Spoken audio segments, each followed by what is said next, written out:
O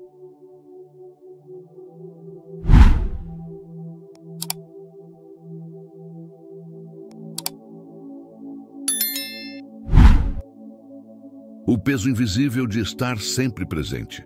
Há um tipo de cansaço que não se vê, um tipo de peso que não deixa marcas no corpo, mas afunda a alma em silêncios profundos. É o peso de estar sempre disponível, sempre presente, sempre dizendo sim, mesmo quando tudo dentro de você implora por um não. Esse peso não grita, ele sussurra. Ele aperta o peito aos poucos, como quem pede socorro, mas ninguém escuta, porque o mundo aplaude quem se doa sem medida. Mas não pergunta quanto isso tem custado por dentro. Cuidado com o amor que aprisiona, disseram um dia, mas você aprendeu a confundir cuidado com controle, amor com dever, presença com ausência de si. E então, o que deveria ser laço, virou nó. Você percebeu que, às vezes, o afeto se disfarça de obrigação e que estar junto também pode criar distância. Porque há algo ainda mais solitário do que estar sozinho. É estar cercado por pessoas e, mesmo assim, sentir que ninguém te vê. Você foi ficando, foi ajudando, foi apagando vontades, adiando sonhos, silenciando dores, foi se doando tanto que esqueceu como era ser inteiro. E isso tem um preço alto, porque quem ajuda demais, uma hora começa a se abandonar, começa a se perder dentro da rotina de salvar os outros, começa a desaparecer atrás dos tudo bem que diz, mesmo quando não está. Epicteto nos oferece uma chave: nenhuma coisa nos afeta, a não ser a opinião que fazemos dela. E é aqui que o estoicismo começa a nos libertar, porque talvez o que te pesa não seja o amor, mas a forma como você aprendeu a amar. A ideia de que só tem valor quem se sacrifica, a crença de que dizer não é rejeitar, quando na verdade, dizer não também pode ser um ato de amor, de cuidado, de respeito. Hoje, talvez você precise de coragem, não para gritar, mas para ficar em silêncio quando esperam que você diga sim. Coragem para se acolher, para reconhecer o que dói e para, enfim, parar de carregar o mundo, quando nem o seu coração tem recebido descanso. Porque a liberdade começa quando você entende que não é egoísmo se escolher, é maturidade. E amor verdadeiro não exige autoabandono. Ele acolhe, mas não aprisiona. Ele sustenta, mas não suga. Ele permanece, sem te tirar de você mesmo. A raiz da desconexão, o silêncio interno que grita. Existe um tipo de dor que não se expressa com lágrimas. Ela se esconde nos ombros tensos, no estômago apertado, no suspiro preso entre uma tarefa e outra.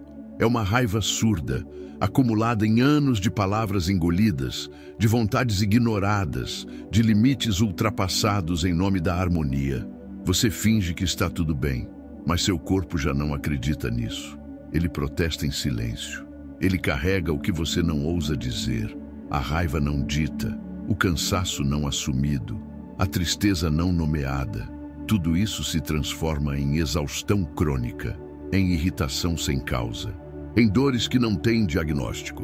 O corpo fala quando a alma se cala, e ele fala com rigidez, com enrijecimento, com cansaço que não passa com sono. Talvez você nunca tenha aprendido a escutar esses sinais, mas agora talvez seja a hora de parar, respirar, sentir. Porque o que você chama de responsabilidade pode ser apenas medo de decepcionar.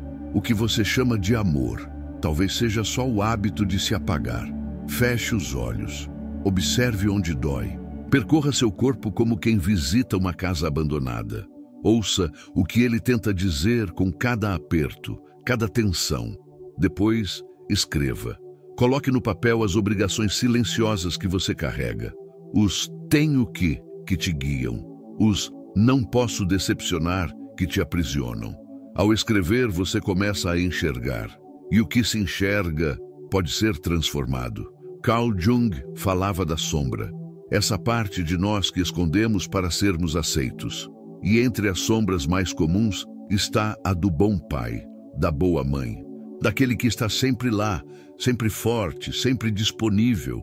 Mas a sombra desse papel é profunda, porque quanto mais se doa sem pausa, mais se distancia de si. A sombra do que você tenta sustentar para os outros, um dia te derruba por dentro. Talvez o silêncio que você sente hoje não seja solidão, seja apenas a ausência de você mesmo. E talvez esse silêncio esteja te chamando de volta, para que você pare de se abandonar e comece, enfim, a se escutar. O erro invisível da doação excessiva. Há uma culpa silenciosa que mora dentro de quem começa, pela primeira vez, a cuidar de si. Ela não grita, mas corrói. Sussurra que você está sendo egoísta, ingrato, frio, que está abandonando quem ama. Essa culpa não vem do agora. Ela é plantada desde cedo, quando nos ensinaram que amar é se sacrificar, que o outro vem sempre primeiro, que se colocar em último lugar é virtude. Mas ninguém contou que essa virtude, quando exagerada, se transforma em abandono de si mesmo. A verdade é que muita gente espiritualizada esquece do que há de mais espiritual: o próprio corpo, o próprio limite, o próprio eixo.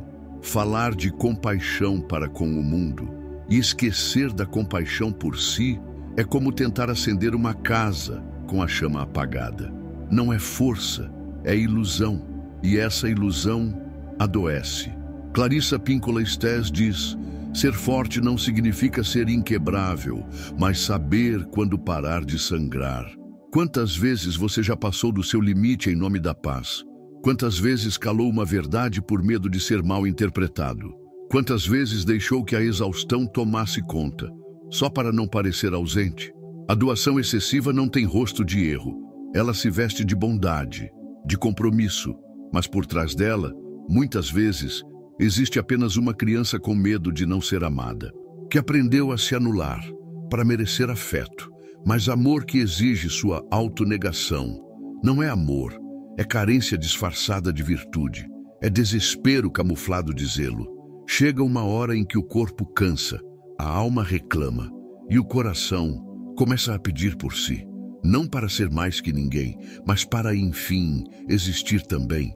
Porque cuidar de si não é abandono, é reparação, é lembrar que você também importa, que sua presença no mundo não precisa ser sinônimo de esgotamento. Nem toda luz precisa iluminar os outros. Algumas precisam apenas aquecer você. A síndrome da autonegação, quando a ajuda vira prisão. Dona Maria era conhecida na vizinhança como a mulher que nunca dizia não. Sempre pronta, sempre sorrindo, sempre com um café no fogão e uma resposta doce na boca. Mas o que ninguém via era o silêncio atrás daquele sorriso.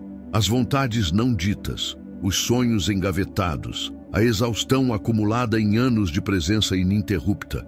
Ela dizia: família é tudo, mas esquecia que ela também era parte dessa família e que cuidar de todos não deveria significar deixar de existir. Ela foi se apagando devagar. Primeiro, deixou de fazer suas caminhadas. Depois parou de ir às reuniões da igreja. Aos poucos, até o espelho deixou de refletir quem ela era. O amor que ela dava era tão grande que ocupou todo o espaço. E onde havia espaço demais para os outros, já não havia nenhum para ela. Isso não é amor, é prisão com algemas invisíveis. Existe uma expectativa oculta de disponibilidade constante dentro das famílias. Uma ideia não dita, mas cobrada no olhar. Se você me ama, você está sempre aqui. Mas o amor verdadeiro não exige presença a qualquer custo. O amor verdadeiro entende pausas, entende limites, entende que quem se esvazia não consegue sustentar ninguém por muito tempo.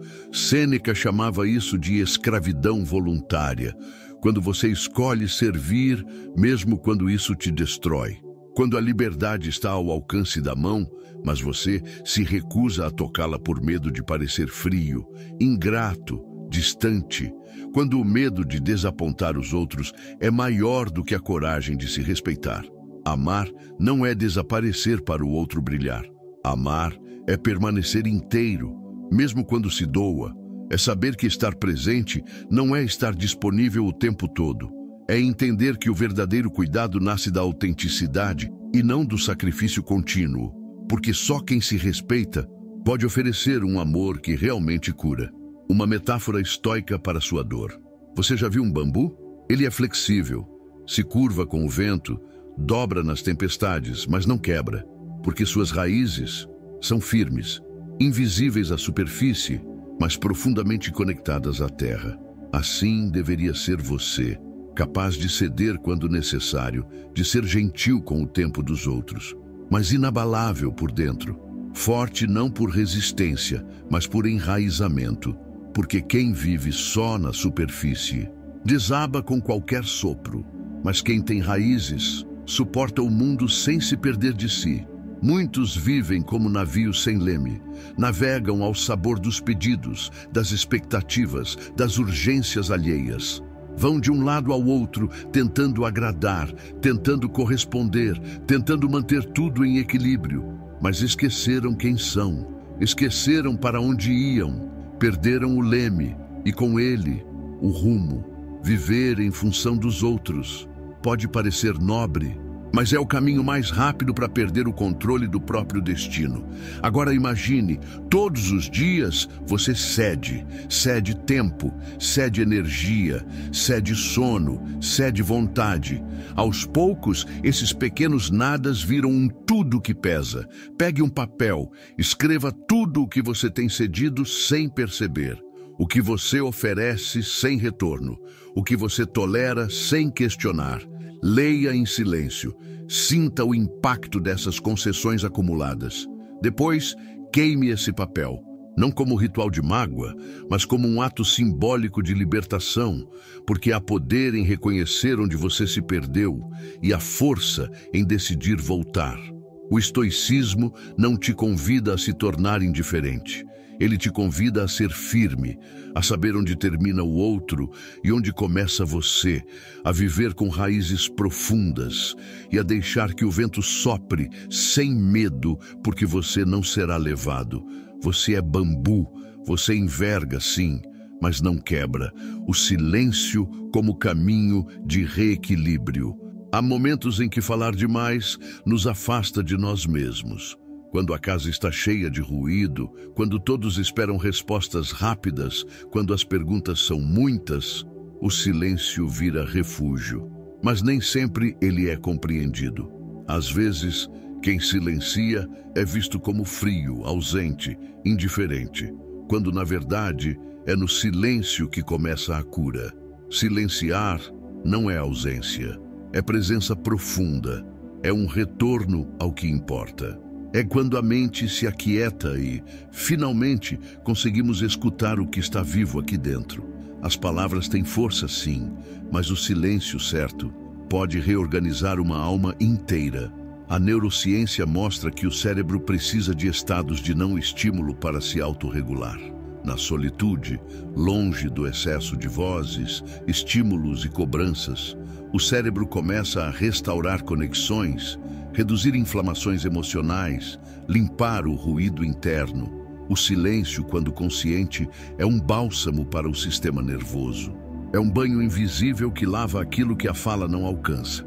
Caminhar em silêncio por 15 minutos pode parecer pouco, mas, para quem vive dissolvido nas vozes dos outros, isso é uma revolução. Respirar com atenção plena, sentir os pés tocando o chão, ouvir os sons ao redor sem julgá-los, sentir o vento como um lembrete de que você está aqui, vivo, presente, inteiro. O estoicismo não se faz apenas nas grandes decisões, ele se revela nessas pausas silenciosas, nesses pequenos gestos de presença, porque o controle que buscamos fora começa dentro, e o silêncio é o terreno fértil onde nasce o autocontrole, onde a mente se limpa e a alma, enfim, repousa. Um método estoico de 3 etapas para reencontrar sua essência. Quando tudo parece confuso, quando o mundo exige demais, quando o coração se sente perdido, o que mais precisamos não é de mais força, é de clareza. Clareza para lembrar quem somos, onde estamos e o que realmente importa. E para isso, o caminho estoico oferece 3 passos simples, mas profundamente transformadores. O primeiro é reconhecer o que você não controla. Marco Aurélio escreveu: aceite e haja onde pode. Essa frase, à primeira vista, parece passiva, mas ela é pura ação interior. Aceitar não é se conformar, é parar de desperdiçar energia com o que não está nas suas mãos. É libertar-se do peso de tentar mudar os outros, agradar a todos, evitar todas as dores. O que você não controla não te pertence. Liberte-se. O segundo passo é restaurar seus limites. Limite não é rejeição. Limite é estrutura. É a linha invisível que separa o que é seu do que é do outro. A comunicação não violenta nos ensina que podemos dizer não sem ferir. Podemos proteger nosso tempo, nossa saúde, nossa sanidade, sem deixar de amar. Dizer não com firmeza e doçura é muitas vezes o maior ato de cuidado que você pode oferecer, porque um não dito no tempo certo evita 1000 ressentimentos depois. O terceiro passo é reconectar-se com seus rituais de identidade, coisas pequenas, mas sagradas. Ler ao amanhecer, ouvir uma música que te lembra quem você era, sentar no chão com uma xícara de chá só para sentir que ainda está aqui. Esses rituais são âncoras. Eles sustentam sua essência quando tudo em volta parece querer te levar embora. E são nesses momentos de reconexão que você começa de verdade a voltar para casa. Não a casa de paredes, mas a casa que existe dentro de você.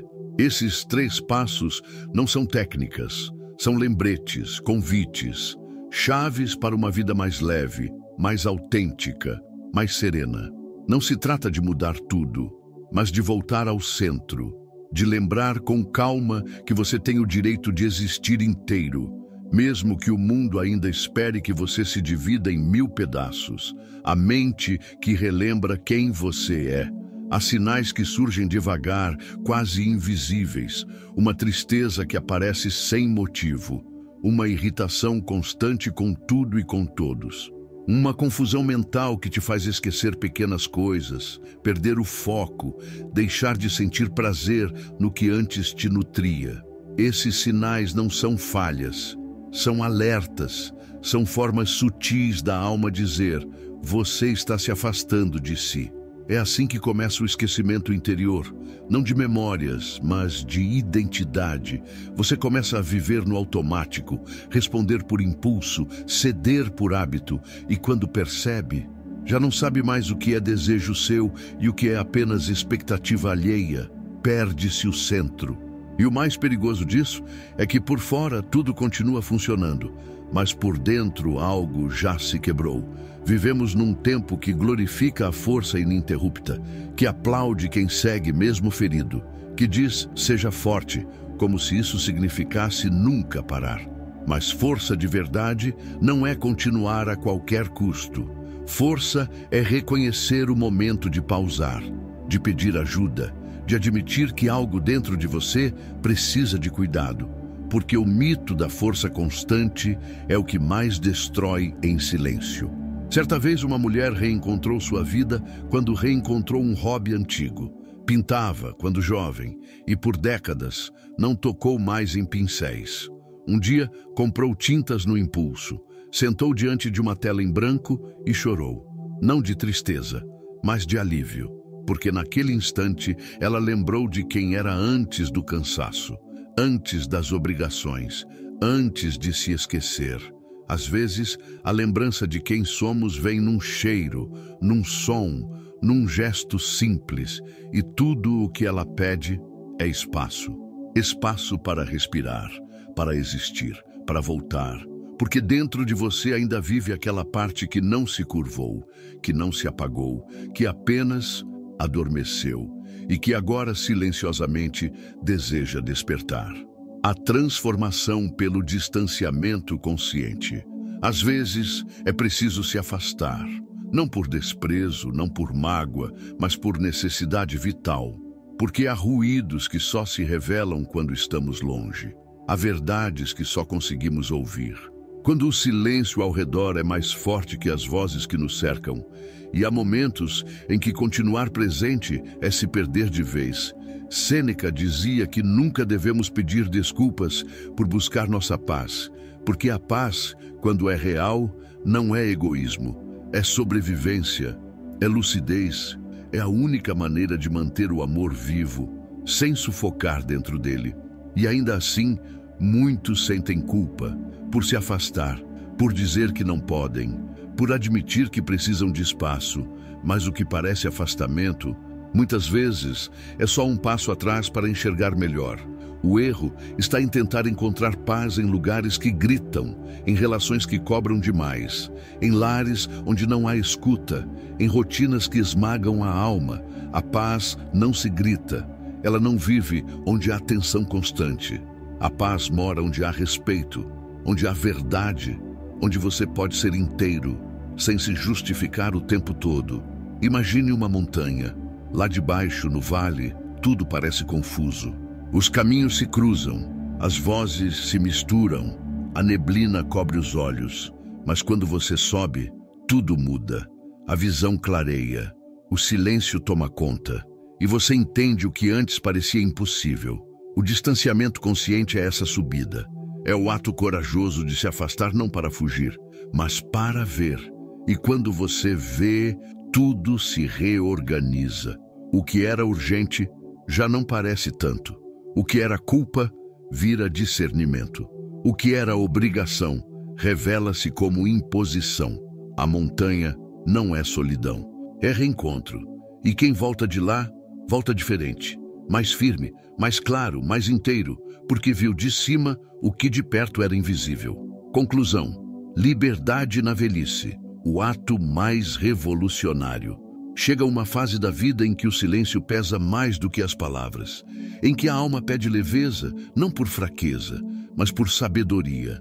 E é nesse tempo, o tempo da maturidade, da colheita, que muitos descobrem uma verdade dura. Passaram a vida inteira sendo fortes e se quebraram por dentro por causa disso. Você não precisa ser forte o tempo todo, não precisa provar que aguenta tudo. Não precisa estar sempre disponível, sempre sorrindo, sempre dizendo sim, porque essa força contínua, essa força sem pausas, essa força que nunca para, é o que destrói.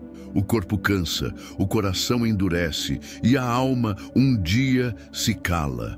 A maior revolução que você pode fazer agora é se permitir ser quem você é, com suas pausas, com seus limites. Com seus "não aguento mais" ditos com coragem, com sua verdade, porque não há liberdade maior do que viver sem medo de se abandonar.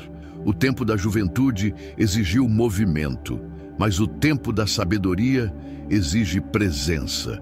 E quando você se silencia por dentro, o mundo começa a te ouvir. Quando você para de se justificar, os excessos se dissipam.